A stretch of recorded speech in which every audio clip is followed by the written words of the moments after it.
Today I'm going to do a nasotracheal suctioning here, nasal suctioning. And so the first thing I'm going to do is always check my charts before I come into the patient's room, and as soon as I come in I need to introduce myself, and then I need to go and check their ID band. So the first thing I'm going to do is get everything ready. So I'm going to wash my hands, make sure my hands are clean. I'm going to dry my hands, and then I'm going to apply the appropriate gloving to get my equipment ready. And always, before you do like suctioning, anything like that, always get the vital signs, anything like your SpO2, the reading before, and what the lungs sound like, if there's diminished lung sounds in one side. So I'm going to get my tray ready over here. I have my exam gloves here. These are sterile gloves, so I'm going to get these ready. I'm going to get my lubricant ready. So this lubricating jelly, I can either put it on the lid of the container or I can put it on clean gauze.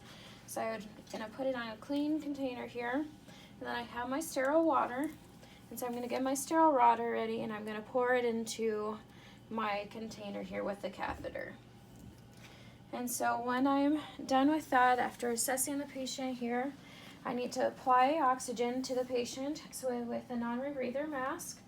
So I'm going to put this over the patient like this after the bag is fully inflated. So assuming the bag is fully inflated, we'll let the hyperinflate the lungs, that way we're able to get the suctioning out.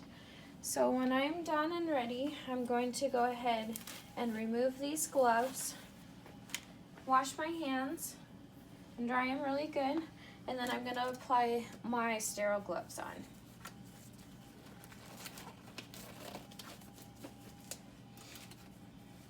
And also, with like suctioning, I may need, like just for splashing reasons, I need to wear a gown, a face shield, anything that can get in on me, I need to wear protection. So when I am ready, I'm going to get my machine here ready. Make sure this is ready. I'm going to turn this on. And like, you don't want to go any higher than 150. So you can occlude their way and see where it's at. So right now it's at 160. So I don't want it to go up to 160. So I'm going to go down to 100. And I'm going to go again and see where I'm at. So now it's reading at 140. So then I'm okay. It's not going to suction too much.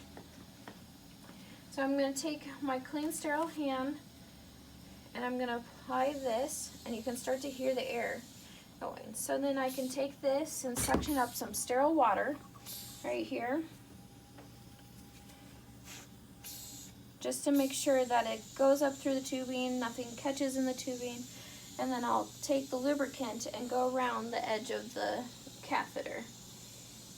Now if I don't have any, a nasal trumpet, I just have to go straight in. So when I do that, I need to make sure I have no obstructions, nothing that's going to catch or make the patient's nose bleed or any problems like that. So I'm going to take my sterile hand and I'm going to slowly insert it into the patient's nose.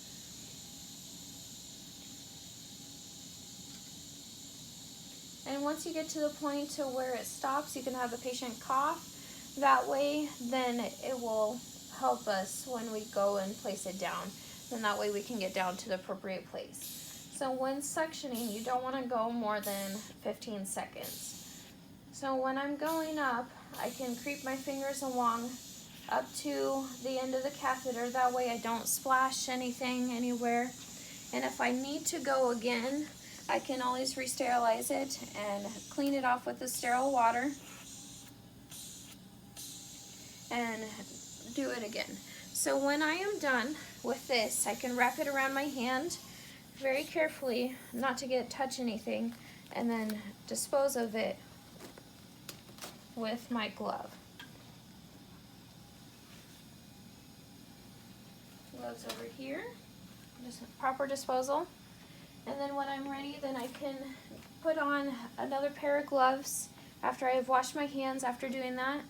And then I can shut off the machine. make sure nothing is there. And always, like when I have my gloves on, then I properly put this back onto the patient. That way they get their appropriate oxygen, and then I can set their, if they were on oxygen before, I need to make sure I have it set it to the right placing. So I'm going to reassess the patient, see if it helped, the suctioning helped with the lungs, if there's any more stuff that I need to get, and then I can come back after a bit to check on the patient, wash my hands, dispose of anything, remove any caps, gowns, any face shields that I may be wearing before I leave the room.